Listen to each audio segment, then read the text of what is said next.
Dr. Joyce Dio, Dr. Carol Saratarian, Dr. Lisa, Dr. Sonia, Dr. Eric, Dr. Jalal, and my dear friends, students, social workers, psychologists, BSc nursing students, and people from all walks of life.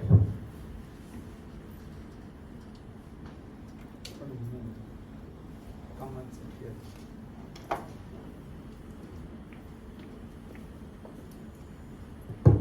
This is an international program, and being an international program, this will be sent over to the World Federation. And many of the people will be seeing it later, so we have to observe that decorum. So this is actually the World Federation of Mental Health Asia-Pacific seminar on the International Day of against drug abuse. It is also supported by organized by our department. It was supported by two major agencies. One is the National Alliance for Mental Health India, and also the Indian Medical Association. Already we have heard of the leaders from all these places. So now coming to this, as we all know, the 26th of June is being observed as the International Day against drug abuse and drug trafficking since 1987.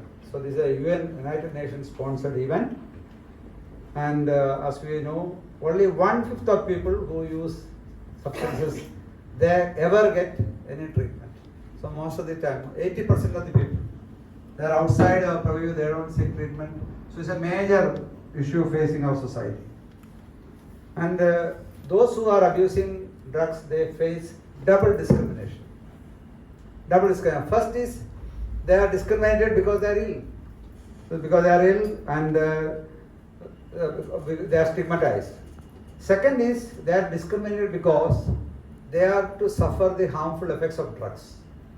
So they may be taking opioids, they may be taking alcohol, they may be taking cannabis, they may be taking modern synthetic drugs like MDMA, but they are stigmatized because they are taking drugs. They are also suffering from the harmful effects. And when we consider how to face the situation, to make my address very brief, there are two strategies. You have to fight the barriers. So what are the barriers? There are two barriers. One is the barrier to treatment, to seek treatment. If you are suffering from a drug abuse, it's very difficult for you to make up your mind to get proper treatment. You don't know where to go, how to approach people. That is why the society has a role. We have to help these people who suffer from these difficulties to get over it. And then barriers to seek treatment for associated health problems. For example, some of them may be suffering from HIV, some may be suffering from AIDS, some may be suffering from hepatitis B because they share the needles, and these are some of the barriers which we have to remove from their way. And now we must also know that the drug traffickers, they often escape penalty measures because of the huge resources at their command. So we should actually look at this as a serious issue, public health issue. And then the modern thinking is, rather than punishing the people who are taking drugs, we should think of rehabilitation. The real punishment should go to the people who traffic on drugs, who sell the drugs. And I was actually reading the experience of the United Nations Secretary General and present Secretary General Antonio Guterres. Before this, he was the Prime Minister of Portugal. And he himself has written, when he was the Portugal Prime Minister, he decided, we are not going to punish people who possess some small quantity of drugs for personal use. We are going to spend that money on rehabilitation and treatment. And this has worked wonders in Portugal. Portugal now stands as a country with the least amount of drug-related suicides and drug-related events and overdosage. So that's one good example for us.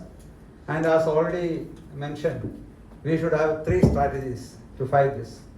Most important is we have to demand reduction. So first is demand reduction. We should see that people are not going to take drugs. So then the demand comes down. This is happening in tobacco. Now the sale of the cigarettes and beedies have gone down drastically because there is much less demand. People are aware of the health consequences. So first is demand reduction.